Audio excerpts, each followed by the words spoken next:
ይህ የምታዩት ከኬንያ ወደ ገጠሩ ማህበረሰብ የሚደረግ የሰርግ ሰረሞኒ ነው። ስለዚህ አሁን ወደ ሴቷ ወይም ወደ ሙሽራይቱ ቤት እየሄዱ ነው። መያዝ ያለባቸውን ነገር ይዘው በግሩፕ ነው እየዘፈኑ ምናምን ነገር ነው የሚገቡት። ስለዚህ እዩት እስቲ እንዴት አገኛችሁት?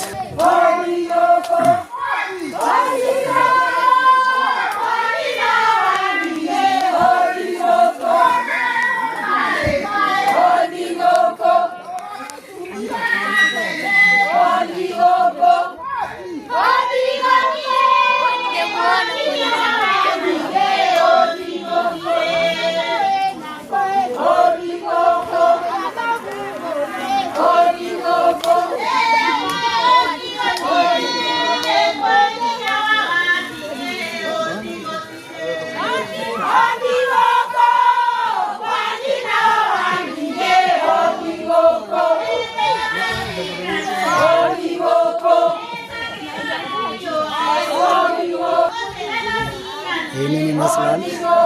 በጣም ነው ደስ የሚለው።